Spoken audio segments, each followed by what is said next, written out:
السلام علیکم friends, welcome back to my channel novels کی دنیا۔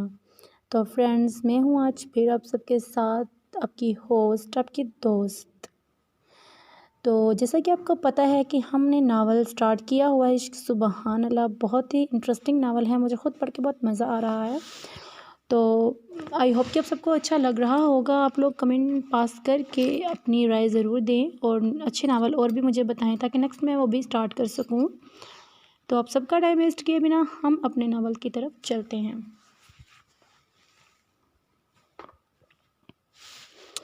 آج سے 4 سال پہلے 16 سالہ ذروہ اپنی ہم عمر مشال اور آنیہ کے ہمراہ لان میں بیٹھی تھی۔ آج پارٹنرز کی ریس ہے، میں تو بہت ایکسائٹیڈ ہوں، آنی ذروہ چاہ کر بولی تو آنیہ مسکرا دی تھی۔ ایکسائٹیڈ تو میں بھی ہوں ذروہ، آج میرے لالا اور ظاہر لالا دونوں ایز اے پارٹنر ریس میں حصہ لے رہے ہیں، کتنا مزہ آئے گا نا، آنیہ بھی جوش سے بولی تھی۔ ہاں یار، مجھ سے تو 7 بجے کا انتظار بھی نہیں ہو رہا، مشال نے ان کی تائید کی تھی۔ اسی وقت سائم وہاں آیا تھا۔ ارے تم لوگ یہاں بیٹھی ہو، جاؤ جا کر ریڈی ہو جاؤ، ہمیں ریس سے پہلے ہی وہاں پہنچنا ہے۔ سائم کی بات پر ان تینوں نے اسے حیرت سے دیکھا تھا۔ کیا مطلب، ابھی 2 گھنٹے ہیں ریس میں؟ تو جب کہ بولنی صرف ذروہ ہی تھی۔ ہاں تو ظاہر لالا نے ہی کہا ہے کہ ہم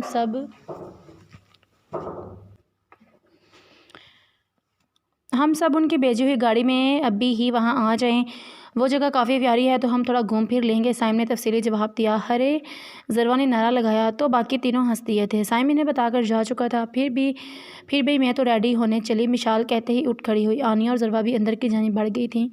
سوات شہر کے بیچوں بیچ 3 منزلہ ماربل سے بنا عالیشان خان پیلس دیکھنے والوں کی آنکھوں کو خیرہ کر دینے کے لیے کافی تھا۔ رات کے 11 بجے بھی خان پیلس میں جلتی بے شمار لائٹس رات کی سیاہی کو اجالے میں بدل رہی تھیں۔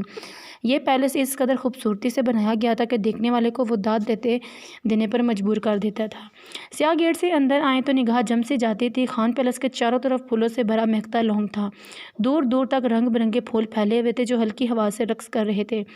آہنی گیٹ عبور کرتے ہی کشادہ سب روش تھی جس کے دونوں اطراف میں سبزہ پھیلا ہوا تھا۔ یہ راستہ ختم ہوتے ہی سامنے ہی وہ شیش محل تھا جس کے عین سامنے یعنی لون کے بیچوں بیچ ایک خوبصورت فوارہ نصب تھا جس کے ارد گرد لگی لائٹس رات کے وقت مزید خوبصورت منظر پیش کر رہی تھی۔ خان پیلس کے ایک سائڈ پر بڑا سا پورچ تھا جہاں بہت سی مہنگی گاڑیاں ایک قطار میں کھڑی تھیں، جبکہ بیک سائڈ پر سوئمنگ پول بنایا گیا تھا۔ خان پیلس کے فرسٹ فلور کے ایک روم کی گلاس والز سے پردے ہٹے ہونے کی وجہ سے اندر کا منظر صاف دکھائی دے رہا تھا۔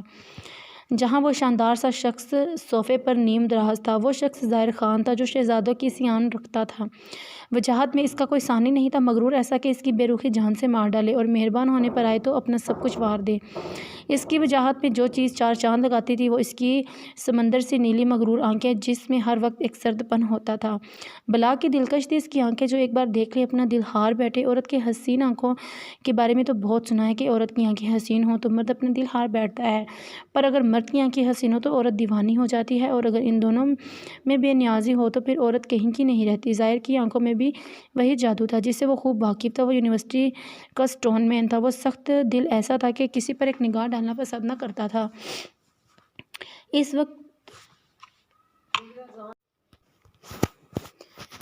وقت وہ اپنے عالیشان صوفے پر براجمان تھا، بڑی ہلکی بڑھی ہوئی شیو، سنجیدہ چہرہ، روشن الجھن بھری آنکھیں لیے ظاہر خان مختلف سوچوں کے جال میں پھنسا تھا۔ اس کی شرٹ کے اوپری 2 بٹن کھلے تھے، آستین کہنیوں تک فولڈ ہونے کی وجہ سے شرٹ سے اس کے مضبوط کسرتی بازو دکھائی دے رہے تھے۔ وہ ایک لمبا چوڑا مضبوط مرد تھا جو اپنے اندر پہاڑوں سے ٹکرانے کی قوت رکھتا تھا۔ اس کے بھورے بال منتشر تھے، پرکشش چہرے پر عجیب سی کیفیت تھی۔ لمبی سانس کھینچ کر اس نے ہاتھ میں پکڑا سگریٹ لبوں سے لگایا تھا اور ایک لمبا کش لے کر دھواں ہوا کے سپرد کیا تھا۔ اس کی نظریں دھوئیں پر جم سی گئی تھیں جبکہ ذہن کی سکرین پر ماضی کا ایک تلخ واقعہ کسی فلم کی مانند چل رہا تھا۔ ماضی؟ یہ مرکزی شہر سے کوئی 50 کلومیٹر دور ایک وسیع اور عریض فارم ہاؤس کا منظر تھا جہاں پورے افریدی خاندان کا لاڈلا ظاہر خان افریدی سر جھکائے مجرم بنا کھڑا تھا۔ اس کے دائیں جانب اس کا سب سے عزیز جان دوست، اس کا یار، اس کا بھائی، اس کا سب کچھ زوریز خان افریدی کھڑا تھا جبکہ اس کے بائیں جانب آنکھوں میں آنسو لیے وہ دشمن جان کھڑی تھی۔ اس کے بالکل سامنے اس کی پوری فیملی کھڑی تھی، اس کے پیارے ماں باپ، چچا چچی، اس کی پیاری سی دوست مشال، اس کا 18 سالہ بھائی سائم خان افریدی، اس کے شہروز پھپھا، سماہر پھپھو، سب ہی تو تھے وہاں، مگر پھر بھی وہ آج خود کو بے حد تنہا محسوس کر رہا تھا۔ اتنے سارے لوگوں کی موجودگی کے باوجود فارم ہاؤس پر موت کا سناٹا تھا۔ وہ سب وہاں صرف سفیر خان کا فیصلہ سننے کے لیے کھڑے تھے۔ خان، مجھے آپ سے یہ امید نہیں تھی۔ یہ آواز ضروا خان کی تھی۔ اسی آواز پر ظاہر خان افریدی کا دل ڈوبا تھا۔ دفع ہو جاؤ میری نظروں کے سامنے سے ظاہر خان، میرے گھر میں تمہارے لیے اب کوئی جگہ نہیں ہے، میں تمہیں اس گھر سے نکل جانے کا حکم دیتا ہوں۔ یہ بے اعتباری بھری آواز اس کے بابا جان کی تھی۔ فیصلہ ہو چکا تھا، ظاہر خان کے لیے اب وہاں کچھ نہیں بچا تھا۔ وہ ایک نگاہ غلط ان میں سے کسی پر بھی ڈالے بنا اپنا بیگ اور بائک کا کیز اٹھا کر وہاں سے نکلتا چلا گیا تھا۔ موبائل کی مسلسل بجتی بیل پر ایک دم سے ظاہر خان حال میں لوٹا تھا۔ میں تمہیں اب مزید اپنے ساتھ کوئی گیم نہیں کھیلنے دوں گا، اس بار جیت صرف ظاہر خان کی ہوگی۔ زبریز خان، تم مجھے کچھ بھی نہیں سمجھ سکو گے۔ ظاہر خان ایک پہیلی ہے جسے سلجھانا تمہارے بس کی بات نہیں، مگر ہاں، تم وہ شخص ہو جسے برباد کرنے کے لیے ظاہر خان ہر حد سے گزر سکتا ہے۔ ظاہر نے انتہائی نفرت سے سوچا تھا۔ وہ تنفر سے سر جھٹک کر موبائل کی جانب بڑھا تھا۔ سر خوشی جیت کی یوں ہی نہیں تاری ہوئی تھی۔ کھل گیا مجھ پر کہ بازی اب میری ہوئی تھی۔ گزرے کل تک جو لگا کرتی تھی پھولوں جیسی، وہ آج زیست میری جان پہ بھاری ہوئی تھی۔ ہر فسانے میں غزل میں رہا چرچا جس کا، میں نے وہ شام تیرے ساتھ گزاری ہوئی تھی۔ دشمن جاں بھی وہی اور میری جاں بھی وہی، اس کی یادوں سے ہر ایک رات سنواری ہوئی تھی۔ چاندنی رات اپنے عروج پر ہے پھر سے، یہ آج یادوں کی کڑا جانے ٹوٹ کے برسی ہے کدھر سے، ایک اداسی ہے جو پھر شام سے طاری ہوئی تھی۔ ماضی، وہ سب اس وقت سوات کے سب سے خوبصورت مقام پر موجود تھے۔ یہ جگہ خاص کر بائک ریس کے لیے بہت مشہور تھی۔ اس وقت چک دارا روڈ، جس کے ایک سائڈ پر خوبصورت سا دریا بہتا تھا، اس جگہ پر بے حد گہما گہمی کا سا عالم تھا، کیونکہ کچھ ہی دیر میں ہر سال کی طرح اس کی سب سے بڑی بائک ریس شروع ہونے والی تھی۔ روڈ پر اس وقت 6 بائکس کھڑی تھی، ہر ایک بائک پر 2 لوگ تھے۔ ہر ایک کو ریس جیتنے کی فکر لگی ہوئی تھی، جبکہ ایک بائک پر وہ دونوں جگری دوست بے حد کانفیڈنس اور بے فکری کے ساتھ ایک سٹائل سے بیٹھے تھے جیسے جیت صرف ان کا مقدر تھی۔ بلیک اور بلو سپورٹ سوٹ پر بلیک ہی جوگر پہنے، دونوں ہاتھوں پر گلوز چڑھائے، سر کو ہیلمٹ سے کور کیے، وہ ریس کے لیے اپنی ہیوی بائک پر آگے کی جانب بیٹھا تھا، اپنی پوزیشن سنبھالے پور اعتماد انداز میں بیٹھے۔ ظاہر خان افریدی کی نیلی سمندر گہری آنکھوں میں جیتنے کا عزم تھا۔ اس کے پیچھے بلیک اور ریڈ سپورٹ سوٹ پر ریڈ اینڈ بلیک جوگر پہنے، سر پر ہیلمٹ لیے پرجوش سا زبریز خان افریدی اپنے دوست کے ساتھ بائک پر بیٹھا، جیسے ہر قسم کی مصیبت سے بھیڑنے کا تیار تھا۔ روڈ کے ایک سائڈ ڈو ناٹ انٹر کی سرخ پٹی لگا کر وہاں کھڑے سپورٹرز کے سامنے جیسے حدود باندھ دی گئی تھیں۔ وہاں کھڑے لوگ مختلف قسم کے نعرے لگاتے ہوئے اپنے اپنے ساتھیوں کو چیئر اپ کر رہے تھے۔ ہے پارٹنرز، جیت کے آنا ہے آج، ضروا نے جوش سے چلاتے ہوئے سامنے کھڑی بائک پر بیٹھے ظاہر اور زبریز کو دیکھتے ہوئے ہنستے ہوئے کہا تھا۔ ہیلمٹ پہنے ظاہر کی آنکھیں اس کے بچوں جیسے انداز پر مسکرا اٹھی تھیں، جبکہ زبریز نے ضروا کو دیکھتے ہوئے جواباً مسکراتے ہوئے ہاتھ ہلایا تھا۔ آنیہ، مشال اور سائم بھی انہیں چیئر اپ کرنے کو وہاں موجود تھے۔ Are you ready guys? اسی وقت کی آواز ماحول میں گونجی تھی۔ آئی ایم ود یو جگر، زبریز نے کہتے ہوئے ظاہر کے شانے پر ہاتھ رکھا تھا، جبکہ بائک کے ہینڈل پر ظاہر کی گرفت مضبوط ہوئی تھی۔ آئی نو جگر، ظاہر نے جواب دیا تھا۔ بیسٹ آف لک پارٹنرز، ضروا نے ظاہر اور زبریز کو وکٹری کا سائن دیتے ہوئے وش لک کیا تھا۔ ظاہر کے لب مسکرائے تھے، اسے اب ہر حال میں یہ ریس جیتنی تھی۔ ضروا کے چہرے پر موجود مسکراہٹ کو قائم رکھنے کے لیے اسی وقت ہری جھنڈی نے سگنل ملنے پر ریس سٹارٹ ہوئی تھی۔ ظاہر نے ایک جھٹکے سے بائک سٹارٹ کی تھی۔ ایک خطرناک کھیل کا آغاز ہو چکا تھا، جس کا اختتام سب کی زندگیاں بدل دینے والا تھا۔ ہم جیت بھی سکتے تھے اس عشق کی بازی کو، وہ جیت کے خوش ہوگا، ہم یہ سوچ کر ہار گئے۔ اس قدر سرد ہواؤں کے باوجود وہ کھڑکیاں کھولے کافی دیر ایک ہی پوزیشن میں کھڑا اپنے ماضی میں کھویا ہوا تھا۔ ماضی میں جو ہوا، اس میں آخر میرا کیا قصور تھا؟ میں نے کیا غلط کیا؟ اس شخص کے لیے سزا مجھے دی جا رہی تھی، کیا میں اپنے حق میں نہ بولتا؟ زبریز نے خود سے سوال کیا تھا۔ یقیناً نہیں، کیونکہ اگر غلطی میری ہوتی تو ضروا کیوں میرا ساتھ دیتی؟ اور منان نے بھی تو کہا تھا کہ یہ سب ظاہر نے کیا ہے۔ میں پھر بھی اس کی بات نہ مانتا، مگر وہ آواز تو اسی کی تھی جس میں اس نے خود اقرار کیا تھا، مگر وہ تو میرا جگر تھا، اسے مجھ سے کیا دشمنی؟ کہیں ان سب میں کوئی کڑی کم تو نہیں؟ اس کے دماغ میں اچانک یہ بات آئی تھی۔ وہ آج ایک بار پھر سے ماضی کی اس تلخ باب میں کھویا ہوا تھا۔ نہیں، کچھ مسنگ نہیں، سب کلیئر ہے اور میں نے کچھ نہیں کیا۔ ظاہر نے غلطی کی تھی، اسے اسی کی سزا ملی ہے، میرا کوئی قصور نہیں اس میں، میری نفرت اس کے لیے جائز ہے، وہ اسی کے لائق ہے۔ ایک سوچ تیزی سے اس کے دماغ پر حاوی ہوئی تھی۔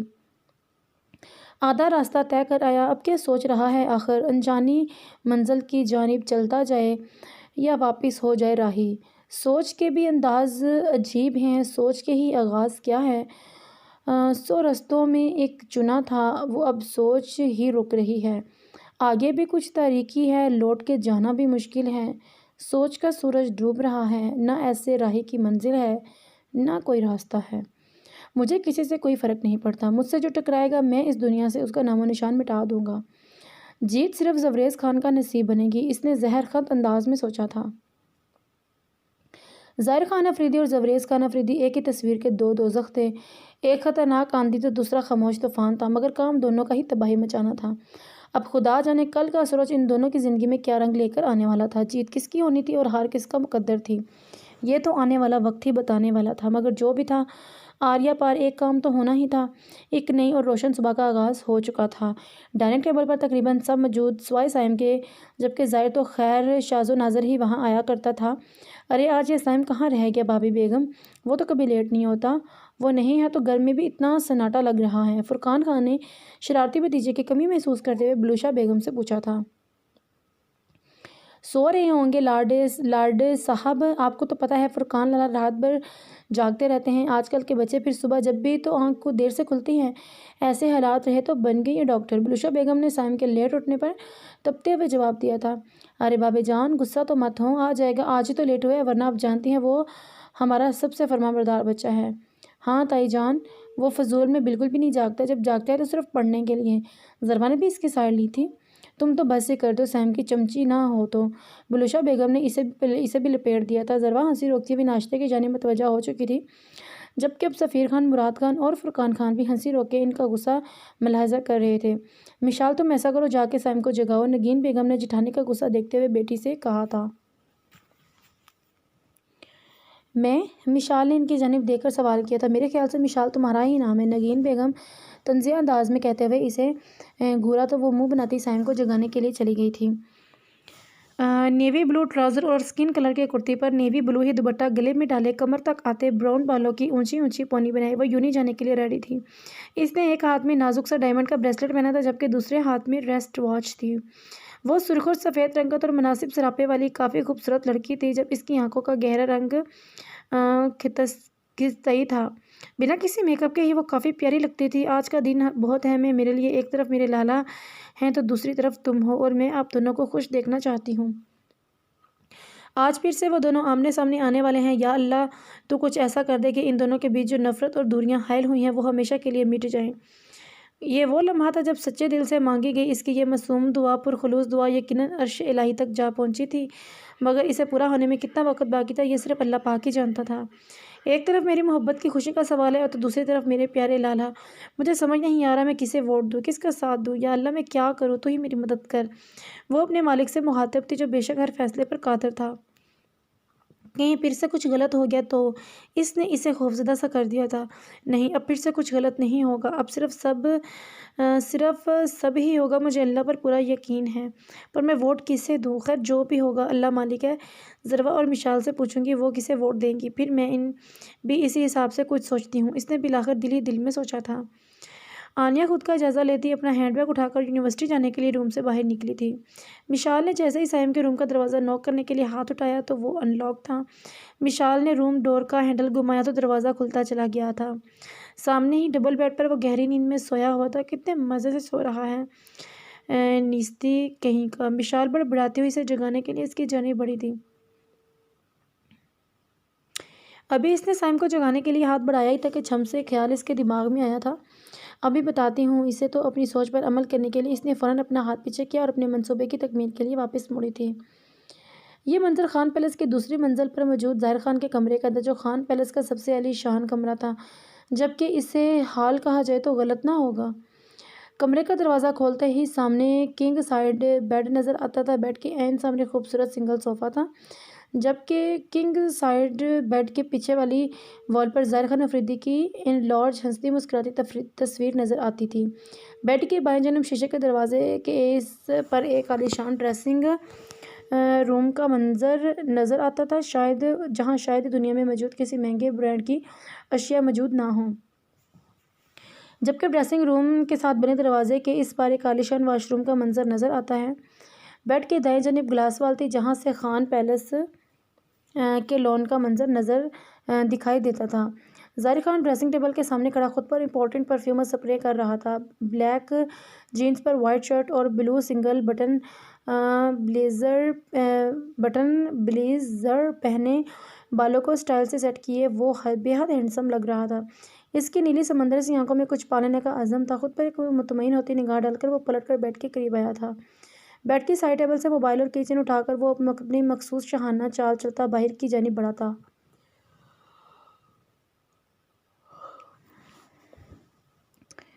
واٹ دا ہیل ازدز سونے بھی نہیں دیتے، کیا مسئلہ ہو گیا یار؟ خود پر گرنے والے ٹھنڈے پانی کے جگ سے سائم ہڑبڑا کر اٹھ بیٹھا تھا۔ سامنے ہی مشال کھڑی ہنس رہی تھی۔ سائم کے حواس بیزار ہوئے تو اس کے ہاتھ میں موجود پانی کا خالی جگ دیکھ کر اسے اب پوری بات سمجھ آ گئی تھی۔ تم نے مجھ پر پانی ڈالا؟ سائم اب اٹھ بیٹھا تھا اور خون خوار تیور لیے مشال کو گھورتا ہوا پوچھ رہا تھا۔ ہاں، نہ تم جانتے ہو نہ ایک میں ہی تو ہوں بس یہاں جسے اپنے اس پیارے سے کزن کا خیال ہے۔ اس کے سوال کرنے پر مشال نہایت معصومیت سے بولی تھی۔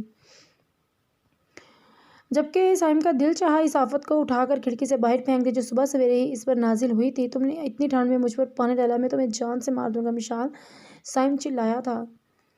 تو میں اور کیا کرتی، تم اٹھ ہی نہیں رہے تھے، اتنا لیٹ ہو گیا تھا، میں نے سوچا اس طرح تمہارا ٹائم بچے گا اس لیے میں نے اس کی بات منہ میں ہی رہ گئی۔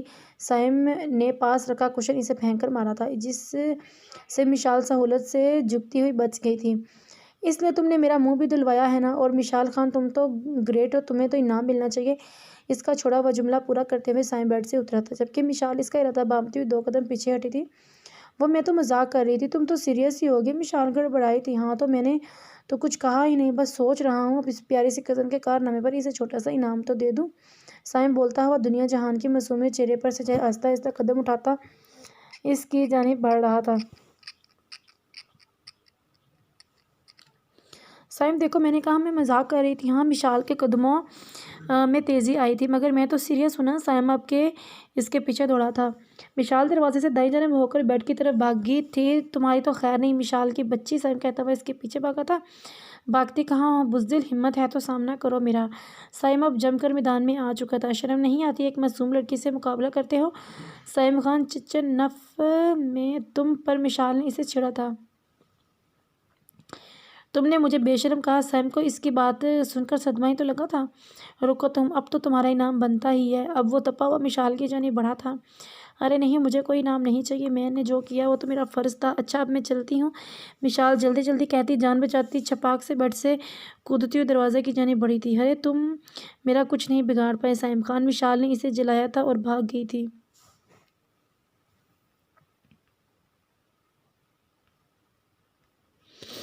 جبکہ سائم کا پاؤں کسی چیز میں الجھ گیا تھا، اس لیے اس سے پہلے کہ سائم اس تک پہنچتا مشال رفو چکر ہو چکی تھی۔ پاگل لڑکی، سائم نے مسکراتے ہوئے کہا تھا۔ اس کے جانے کے بعد سائم بالوں میں ہاتھ پھیرتا فریش ہوتے چلا گیا۔ ممی جان پلیز، اٹس انف، میں کسی جنگ پر نہیں جا رہا، ویسے بھی مجھے نظر وغیرہ پر یقین نہیں، آپ جانتی ہیں۔ ظاہر نے بیزاریت سے ڈیجیٹل واچ میں ٹائم دیکھتے ہوئے اس کے سامنے کھڑی اس کی نظر اتارتی بلوشہ بیگم سے کہا تھا۔ وہ لان سے گزر رہا تھا جب انہوں نے اسے روک لیا اور پچھلے 20 منٹ سے پتہ نہیں کون سی آیتیں پڑھ کر اس پر پھونک رہی تھی۔ چپ رہو تم، ہر وقت بکواس کروا لو بس تم سے۔ تمہیں کیا پتا ماں کے دل کا حال، جب تک تم واپس نہیں آؤ گے میرا دل ایسے ہی ہولتا رہے گا۔ سنا ہے لوگ جیتنے کے لیے اپنے مخالف کو نقصان پہنچانے سے بھی گریز نہیں کرتے، پھر بھی تم نے پتہ نہیں کیوں یہ فضول کا کھڑا پا لیا ہے۔ بلوشہ بیگم بولتی تو بولتی ہی چلی گئیں۔ زار کے لب اعلیٰ فکر دے کر بے ساختہ مسکرائے تھے۔ ممی جان آپ کی دعائیں میرے ساتھ ہیں نا، تو مجھے کچھ نہیں ہوگا۔ اور پھر آپ ہی تو کہتی ہیں جو دوسروں کے لیے اچھا سوچتا ہے اللہ اس کے ساتھ کچھ برا نہیں ہونے دیتا۔ بس آپ اچھا سوچیں اور میرے لیے دعا کیجیے۔ زار کے منہ سے بے اختیار ہی یہ الفاظ ادا ہوئے تھے، ورنہ ایک عرصہ ہوا تھا اس نے دعا مانگنا چھوڑ دی تھی۔ زائر نے بولتے بولتے ان کے آگے سر جھکایا تھا۔ اللہ تمہارا حامی و ناصر میرے بچے، انشاءاللہ کامیابی تمہارے قدم چومے گی۔ بلوشا بیگم نے اسے دعا دیتے ہوئے اس کی پیشانی چومی تھی۔ اب میں چلتا ہوں ممی جان، ظاہر کہتے ہوئے دروازے کی جانب بڑھا تھا۔ بلوشا بیگم نے اس کے کامیابی کے لیے صدقے دل سے دعا کی تھی۔ ضرورہ تم پھر سے وہی غلطی دہرا رہی ہو، پلیز خدا کے واسطے ایسا مت کرو، تم اور لیلا دونوں مجھے بہت عزیز ہو، میں نہیں چاہتا تم دونوں کے بیچ مزید فاصلے آئیں۔ سائم بول رہا تھا اور ضرورہ گمسم سے کھڑی تھی۔ مگر میں اکیلی کے ووٹ دینے سے کیا ہوگا سائم؟ فیصلہ تو سب کے ووٹ سے ہوگا۔ ضرورہ نے کمزور سے دلیل دی تھی۔ بے شک فیصلہ سب کے ووٹ سے ہوگا، مگر لالا کے دل کا فیصلہ صرف تمہارے ووٹ سے ہوگا۔ تم انہیں ووٹ دے کر انہیں احساس دلاؤ کہ تم آج بھی ان کے ساتھ ہو، ان کی وہی 4 سالہ پہلے والی پارٹنر ہو۔ ضرورہ پلیز انہیں واپس لے آؤ، ان کی مسکراہٹ تو کہیں کھو گئی ہے، وہ بہت اکیلے ہو گئے ہیں، ان کا دل پتھر ہو گیا ہے جسے صرف تم پگھلا سکتی ہو۔ سائم اپنے مخصوص نرم لہجے میں بول رہا تھا۔ اس کی باتیں ضرورہ کے دل پہ لگ گئی تھیں۔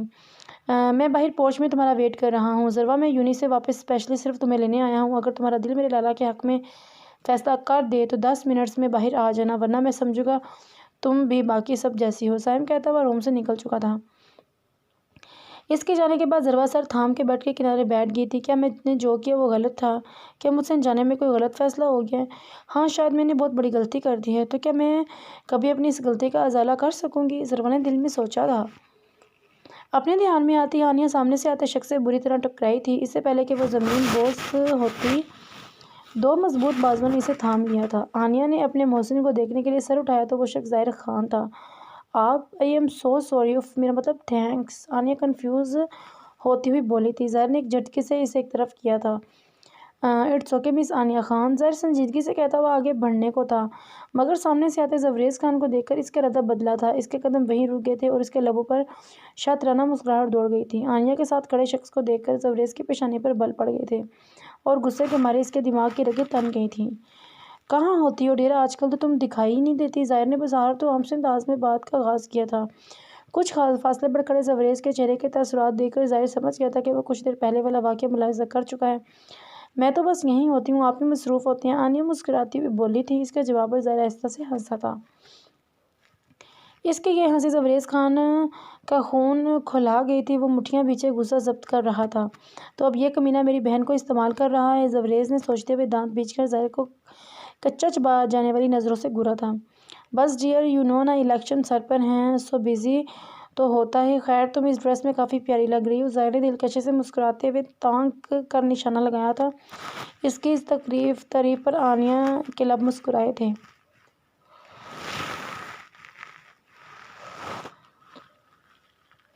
بس زبریز کی برداشتیں ختم ہوئی تھی اور وہ غصے میں بھرا ظاہر کی جانب بڑھا تھا۔ تھینکس اے لاٹ ظاہر لالا، آنیا نے مسکرا کر اسے تھینکس کہا تھا۔ او کم آن ڈیئر، اب تم اتنے ہینڈسم بندے کو لالا تو مت کہو، ظاہر نے مسکراتے ہوئے مزید ایک تیر چلایا تھا۔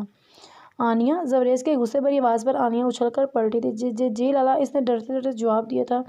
جاؤ یہاں سے، زبریز تقریباً دھاڑ کے بولا تھا۔ مگر میں نے، آنیا نے کچھ کہنا چاہا تھا۔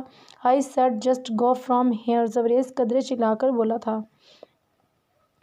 اس کے اس قدر چلانے پر آس پاس کے لوگ ان کی جانب متوجہ ہو چکے تھے۔ اس کے غصے میں سرخ ہوتا چہرہ دیکھ آنیا جی کہتی فوراً وہاں سے چلی گئی تھی۔ تو کمینے ہو، یہ تو میں بچپن میں جانتا تھا، مگر اس قدر گھٹیا ہو گئی یہ مجھے آج پتہ چلا ہے۔ زبریز اس کی طرف دیکھتا ہوا انتہائی اشتعال انداز میں لہجے میں بولا تھا۔ وہ ظاہر کا آخری جملہ سن چکا تھا جو کہ اسے تیش دلانے کو کافی تھا۔ تھینکس فار دا کمپلیمنٹ، مگر تمہارے بارے میں میرا بھی کچھ اسی طرح کے خیالات ہیں۔ وہ کیا ہے نا، تم تو شروع سے گھٹیا تھے، گھٹیا ہو اور گھٹیا رہو گے، ٹھنڈے سے پرسکون لہجے میں جواب دیتا ہے ظاہر زبریز کو آگے تو لگا گیا تھا، مگر جب زبریز بولا تو اس کا لہجہ بے حد سرد تھا۔ تم جیسے انسان کے منہ لگ کر میں اپنا قیمتی وقت برباد نہیں کرنا چاہتا، اس لیے صرف اتنا کہوں گا، ہمارے بیچ جو ہے اس سے ہم تک ہی رکھو۔ میری بہن کو ان سب کے بیچ میں لانے کی ضرورت نہیں، وہ بہت معصوم ہے۔ آج کے بعد تم مجھے اس کے آس پاس بھی دکھائی دی تو میں تمہیں جان سے مار دوں گا، زبریز نہایت نفرت آمیز لہجے میں بولا تھا۔ میرا جب جو دل چاہے گا میں وہی کروں گا، تم میرا کچھ نہیں بگاڑ سکتے، تم مجھ پر اپنی مرضی مسلط کرو گے۔ تمہاری ظاہر خان اپنی مرضی کا مالک ہے، تم مجھے آنیا سے بات کرنے سے نہیں روک سکتے۔ تمہاری بہن میری کزن ہے اور مجھے نہیں لگتا پپا کو آنیا سے میری بات کرنے پر کوئی پرابلم ہوگی۔ سو ٹیک اٹ ایزی مین، اس کے انداز میں بولتا ہے ظاہر اسے بہت کچھ جتا گیا ہے۔ او یو شٹ اپ، زبریز دھاڑا تھا۔ ہے you shut up and don't You dare to talk with me again in this tune, understand? تم چپ کرو اور مجھ سے آئندہ اس لہجے میں بات کرنے کی ہمت مت کرنا، ظاہر سے بھی تیز آواز میں چلایا تھا۔ اس سے پہلے کہ ان کی بحث مزید بڑھتی، ایک اسٹوڈنٹ انہیں ووٹنگ پول پر آنے کے لیے بلانے آ گیا۔ So finally the game is begun, dear cousin، ظاہر نے ایک سٹائل میں کہتا ہوا گلاسز سے آنکھیں کور کرتا اس کے برابر سے گزرا تھا۔ Stupid idiot، nonsense، زبریز بھی اسے مختلف لقبات سے نوازتا سر جھٹک کر اسی جانب چل دیا تھا۔ صبح 8 سے جاری ووٹنگ کا ٹائم اب ختم ہونے کو تھا۔ یونی کے گارڈن میں بنے ووٹنگ پول کے سامنے چیئرز یونی کے سب ہی اساتذہ کا اسٹاف بیٹھا تھا، جبکہ ایک قطار میں وہ لوگ تھے جو مختلف اسٹیٹس کے لیے الیکشن میں کھڑے ہوئے تھے۔ انہی لوگوں میں سب سے آگے والی نشستوں میں ایک اسٹائل سے چیئر پر ظاہر خان بیٹھا تھا، جبکہ اس کے کچھ فاصلے پر زبریز خان بھی وہیں موجود تھا۔ دونوں کی نظریں ووٹنگ پول کی جانب تھیں، وہ دونوں ہی لاشعوری طور پر ایک ہستی کے منتظر تھے۔ بس چند ہی پلوں میں ان کا یہ انتظار ختم ہوا اور ایک سائیڈ سے سائم کی ساتھ آتی ذروا ووٹنگ پول کی جانب بڑھی تھی۔ اسی لمحے ظاہر خان و زبریز خان ایک بار پھر سے 4 سال پہلے والے مقام پر آ کھڑے ہوئے۔ یاد ماضی عذاب ہے یارب، چھین لے مجھ سے حافظہ میرا۔